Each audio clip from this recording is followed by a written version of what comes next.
ಪುತ್ತೂರಿನ Padil Yasin chicken centre ಎದುರು ಶನಿವಾರ ಮಧ್ಯಾಹ್ನ 2 ಬೈಕ್ಗಳ ನಡುವೆ ಸಂಭವಿಸಿದ ಭೀಕರ ಅಪಘಾತದಲ್ಲಿ ಓರ್ವ ಬೈಕ್ ಸವಾರ ಸ್ಥಳದಲ್ಲೇ ಮೃತಪಟ್ಟಿದ್ದಾನೆ.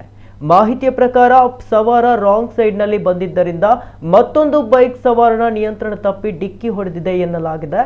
ಡಿಕ್ಕಿಯ ರಭಸಕ್ಕೆ ಓರ್ವ ಮೃತಪಟ್ಟಿದ್ದು, ಇನ್ನೊಂದು ಬೈಕ್ನಲ್ಲಿ ಪ್ರಯಾಣಿಸ್ತಾ ಇದ್ದ ಇಬ್ಬರು ಗಾಯಗೊಂಡಿದ್ದಾರೆ. ಇನ್ನು ಗಾಯಾಳುಗಳನ್ನ ಸ್ಥಳೀಯರಾದ ತಾಜುದ್ದೀನ್ ಸಾಲ್ಮರ ಮತ್ತು ಲತೀಫ್ ಸಾಲ್ಮರ ಆಸ್ಪತ್ರೆಗೆ ದಾಖಲಿಸಿದ್ದು ಹೆಚ್ಚಿನ ಮಾಹಿತಿ ತಿಳಿದು ಬರಬೇಕಿದೆ.